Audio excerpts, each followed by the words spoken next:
Block deprecations. Okay, this one's fun. All right, so let's get over here. I'm gonna kill my build process. I'm gonna CD back into plugins. I'm gonna run that. I'm gonna close all of this stuff. Okay, so recipe block looks like it's good to go. So let's follow this very carefully to see if I set this up properly. Okay, for this recipe, we're gonna pretend you have inherited a block from a new client. Originally, they wanted a custom block that displayed their favorite chocolate chip cookie recipe, and the original developers created a static block with all the info hard-coded. Insert a new instance of the block on the page. So this is going to be deprecations. Okay. So this deprecations is something that is such a pain in the butt, but it's so hard. It's so hard to like set up an instance where it breaks, right? Okay. Block deprecations. As I was saying before, they're kind of hard to demonstrate because you don't ever want to run into them, but when you do, it's a big pain in the butt. Okay, so anyways, so I'm going to just follow my instructions top to bottom. So I am going to insert the block. Okay, so let's go recipe, cookie, recipe block. Okay, so this is the block that we have set up. Okay, so this is pre-built from a client, whatever. So we're going to save that. Okay. All right. Okay, and we can see what we'll just see what it looks like. If I can ever find the page again, we're gonna publish this page, and then we're gonna see what it looks like on the front end. Cool. So this is what it looks like. This is the greatest chocolate chip cookie recipe book ever. Okay, so that's cool. So now, what's the next step? Okay, so step 2. So there's a lot of information on this block. The client wants to add a toggle to be able to show and hide the list ingredients, right? So we're going to open up Edit and Save JS to see the structure. So let's look at recipe blocks. So we're going to look at the Edit, right? The Edit. Okay. So we've got the Edit, and we're going to open up the Save. Okay, so we have some things in here. All right, so let's look. So the current structure is basically what is it? It's 2 divs with content and instructions. Sorry, there's 2 divs with recipe ingredients and 1 with recipe instructions, right? So we're going to replace the code above with the code below, okay? What we're going to do is we're going to basically replace the content both in the edit and the save with this stuff, okay? So I'm going to jump over here, and I'm going to replace, sorry, let me just find, so it's the recipe content section. So where's the recipe content section? So in the edit, we're going to replace the recipe content with that. And then we're going to grab the recipe content on the save and replace it with this. Okay? So now let's see. Save the files, rebuild the plugin, refresh the page, and oh no, we've hit a block validation error. So let's make sure. So I've saved, rebuilt. I'm going to refresh this over this page. Great success. This is not what you ever want to see, but this is what you would get, right? You would get a block validation error. So what this is telling you is if you look inside the console, you get this big message, right? But basically what this boils down to is that block validation failed because what's generated in the save.js, what's output by that, doesn't match what's in the post body, what's been already saved inside the post content. So because those don't match, the block editor goes, I don't know what you want me to do, stop being stupid, figure it out. That's what I'm interpreting it as saying. It's actually saying, please, can you help me? So it doesn't know what to do, right? So that's the problem. We could click attempt recovery. Gutenberg's block editor is very good at figuring it out. We're not going to do that right now because we want to maintain this state. The problem here is that if you had this on multiple posts, you'd have to go and try to attempt recovery on every single one and save it and all that stuff. So we're not going to press that. We're going to just fix this ourselves, okay? So what we want to do is we want to add some deprecations to manage the markup change. So when we're building blocks, inside of our register block type, we want to add this deprecation. So if we go into our index file here, you can see we're importing save from save, edit from edit, and then deprecations from deprecations. So I don't think we have any deprecations in here. So we don't have anything. So what deprecations are is it's an array of objects, and it defines what the block looked like at different iterations. So this will make more sense in a second. So right now it's exporting an array, an empty array. And so what we want to do is we want to provide a deprecation that explains the changes that we just had to the block editor, right? So in deprecations, we're going to create a new variable and call it markup change, and this will represent our first deprecation. So where does it want me to point that? Probably just anywhere, it doesn't really matter. Okay, so I'm going to just drop it in here, okay? And then, so to change, the main change in this block occurs in the save property. So we need to add the old markup that was there before we made the change and add the following to the markup change. So this is gonna represent the original version with basic markup, right? Right, and so we're gonna return attributes, like just an empty object because it doesn't actually have any attributes. And cursor needs to shut up. And we're gonna just basically return the entire save function. I'm just going to grab the whole thing because there's way too many lines and I'm going to butcher it here. So I'm just going to grab it all. I'm going to just replace this and put it in there. So if we were to compare this markup with what was in save before we made the change, it would match, right? So one really great way of doing this is just grab all the markup. Before you make a markup change, grab all the markup and add a deprecation to it. So now that we have that, what we want to do is we want to export markup change in our list of deprecations. So we can just come down, we can just grab that, we can come down here, plunk it in there, and now we should have a markup change, okay? So now let's just see. So after the block is built, you should be able to refresh and there'll be no more errors. So let's make sure that, okay, so we are building, so we're gonna come back in here. Now remember, we had this deprecation was a problem. I haven't saved anything, I haven't pressed anything. I'm just gonna refresh the page and now it works. And it works because that deprecation informs the block editor how it should, like what it should look, or what it used to look like and now what it does look like. It connects all those blocks somewhere, right? Or sorry, those blocks. It connects those dots somewhere is what I'm saying.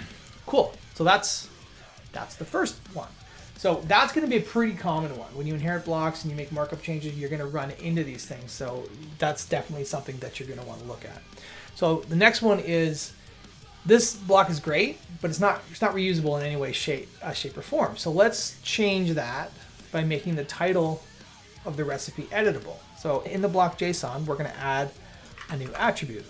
In the existing block JSON, there is no attributes anywhere. Okay, so I'm just going to add it right there. So what we're going to do is it's introducing an attribute called title. It's of the type string, and it's going to have a default of classic chocolate chip cookies. Okay. So in the edit file, we want to make a couple of changes to change that H2 to a rich text component. So you can see I'm doing a couple of things here. So let's jump over. I'm just going to grab this code. We'll jump over to the edit component here. So way up here at the top. So I have to get some stuff out of the edit component, and then I have to use my clipboard and drop title in there. So we're pulling that title attribute out, and then further down we're going to basically replace the rich text, sorry, the H2, which is right here, with a rich text component. So rich text is really cool because it's a component that is basically you can type into it. Is what you can do. So it has a tag name that can be associated with it. So what we want to do is we want to make sure that the, wait, is there? Oh yeah, okay, cool. I think I missed something on there. I think we need to add the class name too. So this is going to say that when this rich text is rendered, it's going to be rendered as an H2 tag. The value of it is going to be whatever's in title, and then this on change, when something changes in it, it's going to update the title attribute with the new title. So I'm going to go ahead and add this class name in here because we're going to need that. And now we actually don't need this anymore. So we'll get rid of that. So we're going to make a similar change in save.js. So let's jump over to save.js. And we're going to make sure that save.js is receiving attributes. We're going to get a const title from the attributes. And then we're already importing this stuff. And then we're just going to replace that H2 in save which was right here. We're going to replace it with rich text again, but it's the .content version. And so what this does is this takes this renders the content of the rich text that has been created, and we're going to put the class name in there and tell it's the value again. It's using h2, so this should just render out basically the exact same thing. Okay, so let's just make sure. Rebuild the block, refresh the page. You can now update the title of the recipe as needed. Go ahead and change the title, save the post. All right, let's see what that does. So we're going to rebuild the block, refresh the page. Now you can now update the title. So we're going to rebuild the block, refresh the page, and this is going to be my custom, my fave recipe. Okay, so am I supposed to save that? I have to double check. Go ahead, change the title and save the post. Okay, so we're going to save the post. Boom, save the post. Now I'm getting a message from the client that they want to change the name of the attribute from title to name. Why a client would want to do that, I don't know, but they want to do that. So that's not a problem. Let's update block.json, edit.js, and save.js accordingly. So we're going to change title to name in all three of these places. So in here, we're going to change the titles to name. We're going to say this is now is the name because it's the name of the recipe, I guess. And then same in here, we're gonna change that. We're gonna change that. All right, so that's done. Okay, I'll just skip past all this because we've done this. Rebuild the block refresh the page, and we should see a block validation error. Okay, so now let's refresh. Yeah, we got another block validation error. So this validation error, let's take a look and see what that's doing. So again, this is saying that the markup doesn't match, and it's a bit more insidious because you can't really tell why.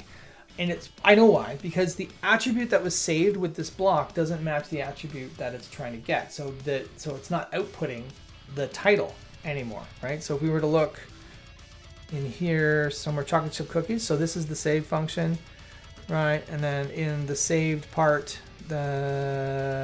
it doesn't match because the default value is actually what's getting spit out, right? Because the attribute doesn't match what's in the database, we have to add a new deprecation. So I'm going to grab this whole thing and then we'll just explain it, right? Okay, and then because it gets complicated, so we're going to create a brand new attribute in our deprecations. Sorry, a new deprecation in here. We're just going to do it right underneath this existing one, right? And I'll take us through it. So this is the change name. So the version with the title attribute before we renamed it. So the attribute that it was prior to changing is what goes in here. So it's the shape, right? The value doesn't matter, but it's the shape. It's called title, it's of type string, and the default is classic chocolate chip cookies, right? So that's what we need because we changed this, so we need to know what it was before it can sort of map to what it was before. We also changed the save. So this was named. This was title before, so it's name now. Is this, okay, so I need to import, I think I need to import rich text there, which I don't think I did. Yeah, I need that. Need to add that there. All right, so we're just basically changing all references, making sure the references to name are in this as title. And then what we have to do is we have to migrate the title to name, right? This should be name. So what this is going to do is this is going to migrate the attributes from something to something, right? So this is going to say, I want to return the name, which is the new one, from attributes.title. And that's all you have to do for that. So this is like a way of mapping it, right? And then once all that's in place, scroll on the bottom here. Oh, we have to make sure we export out our new deprecation. So the migrate receives the attributes, but it also receives the inner blocks of a block. So that becomes a little bit important in the next step here. So at this point, we should be able to refresh this and not have any block validation errors. There we go. So now we've handled the change. Great success. Okay, so now that we can change the name of the recipe, it only makes sense for us to be able to customize the ingredients and instructions and make this a real, completely reusable block. So to do that, we're going to change the hard-coded details tag to use inner blocks. Specifically, the details block that is populated by default when the existing items in the markup. So go ahead and update the edit and save. So we're going to make sure we have inner blocks pulled in to edit and save. So let's go let's go to edit first. So we're gonna make, okay, so we already have inner blocks there. I forgot about this beautiful scaffolding. So we're gonna create a template. And this template is for the inner blocks template. And well, it's pretty complicated. So we're just gonna grab the whole thing, right? And we're gonna create a little const down there. So this is gonna be the template that gets automatically inserted with an inner blocks instance. Sorry, when we insert this block, its inner blocks instance is going to get this as the template. It will auto-populate. And I can take us through this. So this is the name of the block. These are the attributes. And then the third sort of parameter is the inner blocks itself. So this will be a core details block with these attributes, and this array represents the inner blocks for that. And same with this one. So basically what this is going to end up being is 2 details blocks with a bunch of inner blocks in it. And so what we need to do is basically replace the recipe content with this inner blocks in instance. And I will talk about that in a second. So we come down here. So we have recipe content. It's got all of this hard-coded stuff in it. So we're going to replace all that. Oh, actually, I don't need that. Sorry. We're going to replace all that with the inner blocks. So the inner blocks instance takes the template. This is what it gets when it gets the thing. And then we're going to set some allowed blocks. So the only blocks that are allowed inside this inner blocks instance are the core details and the list. Now you can change this to whatever you want it to be, but this is what we're doing for this particular one because we're showing a list. It doesn't make sense for it to be anything other than a list. There might be arguments for some icons or something in there, but shut up. It's my template. It's my tutorial. And then we're just basically going to do the same thing on the edit, but instead of defining any of the template stuff, we're just going to output the inner block, the content of the inner blocks instance in the save.js. So let's find the recipe content right there. And we're going to do that every time. I'm just going to replace the whole thing. But apparently I'm not inserting inner blocks.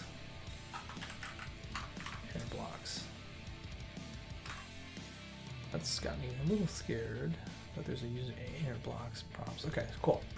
So, all right, so rebuild and refresh. We should see another block validation error. This is because once again, the save output doesn't match what is in the database. Use update. So we're going to update the deprecation. So let's make sure that we have a validation error. Oh, we don't have a validation error. This is what I was talking about. It's so hard to demonstrate this stuff. Oh, bummer. Okay. Well, it converted it very nicely. So, okay, well, let's just pretend that we had a block validation error in here because we should have gotten one. All right, well, I'm blown away that didn't do it. But so anyway, so let's talk about how we would handle this because there is definitely times where this would cause a problem. All right, I'm just gonna grab the whole thing and we're gonna migrate it all. So we're gonna do a convert list to inner block in our deprecations. And we're going to talk through it. Okay, so where is the beginning part? So again, we need to have the attribute, whatever the attributes were at the time, like prior to making the change. Even though we didn't make a change to the attribute, we need to make sure that they're listed in there. So that's the first thing. The second thing, again, is the save. The save has to look the way it did prior to. So prior to adding the inner blocks, our recipe content was all hard-coded. So we have to add that in. So this is the super fun part. We want to migrate the list to inner blocks. So I've created basically, this is going to be an array of blocks to get inserted, right? And so we're going to create a bunch of blocks. So this ends up being an array of created core list block items with the content passed. So this is a real tricksy way. This is just an array that I'm mapping. It's going to create a block for each instance with the content of this, right? And then, so that's going to return an array of blocks. This is the same thing for the instruction items. So what we want to do is create the inner block structure. So we're going to create a block called core details. We're going to give it the properties that we want. And then we're going to create a list block with some attributes. And then we're going to pass that array of list item blocks that I've created above. And we're doing the same thing here. And then we're going to return the attributes, because if you remember, the migrate function gets the attributes, right? And it actually retrieves the blocks as well, but it's going to expect you to return. What we're going to return is we're going to return the name attributes, right? And we're going to return the inner blocks. And so that's how it does its migration. And then the last thing we have to do is find wherever I started this thing. There he is. Convert list to inner blocks and add it here. All right. And so if we did have a deprecation error, which we don't, which is amazing to me, it would go away at this point. And so we would be effectively, I think, done at this one. Yeah. So there's a lot going on in there. The last examples, it's really hard to, like I said, it's really hard to demonstrate block deprecations a lot of times, especially for different instances, because the first one's pretty straightforward. You have complicated markup, you have other complicated markup, and they don't make sense. That's easy to demo. The attribute changes after the fact, that's also easy. This stuff is a bit more, I have to set up very specific parameters to make this happen. So I'm hoping that the block editor's just gotten better at figuring it out. That would be awesome. But anyways, that's block deprecations. And thanks for fighting through it with me.